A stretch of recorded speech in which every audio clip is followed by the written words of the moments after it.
एक बार गौतम बुद्ध से उनके एक शिष्य ने पूछा, गुरुजी कृपया हमें बताएं कि कर्म क्या है।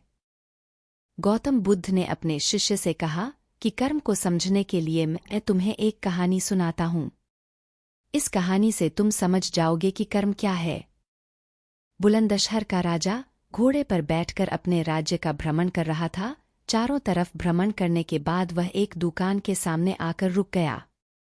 रुकने के बाद राजा ने अपने मंत्री से कहा कि मंत्री जी मालूम नहीं क्यों लेकिन लगता है कि इस दुकानदार के लिए कल ही फांसी की सजा सुना दूं, इसे मृत्युदंड दे दूं। मंत्री राजा से इसका कारण पूछ पाते इससे पहले राजा आगे बढ़ गए।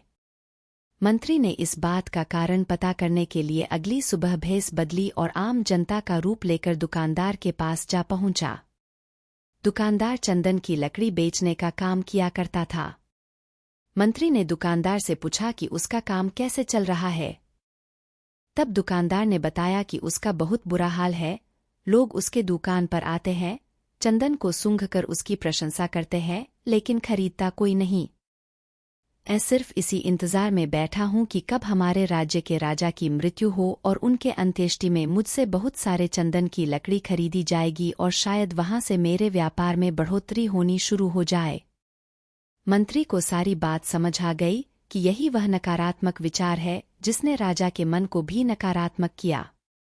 वह मंत्री बहुत बुद्धिमान था। उसने सोचा कि मैं आपसे थोड़ी चंदन की लकड़ियां खरीदना चाहता हूं। यह सुनकर दुकानदार भी खुश हुआ और उसने सोचा कि चलो कुछ तो बिका। उसने चंदन की लकड़ी को कागज से लपेटा और अच्छी तरह पैकिंग करके वह लकड़ी मंत्री को दी। मंत्री अगली सुबह चंदन की लकड़ी लेकर राजा के दरबार में पहुंचे और राजा से कहा कि महाराज वह जो दुकानदार है उसने आपके लिए तोहफे के रूप में चंदन की लकड़ी भेजी है। यह सुनते ही राजा बहुत खुश हुए और मन ही मन सोचने लगे कि मैं बेकार में उस दुकानदार के बारे में गलत बातें सोचा करता था। उसने चंदन की लकड़ी को हाथ में लिया, उसमें बहुत ही अच्छी सुगंध आ रही थी। राजा इससे बहुत ही खुश हुए और उसने दुकानदार के लिए मंत्री के हाथों सोने के सिक्के भिजवाए। उसी आम जनता का रूप लेकर मंत्री अगले दिन सोने के सिक्के के साथ दुकानदार के पास पहुंचा।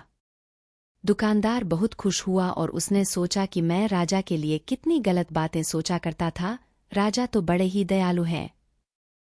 ये कहानी जब खत्म हुई तब गौतम बुद्ध ने अपने शिष्यों से पूछा कि अब आप बताएं कि कर्म क्या है।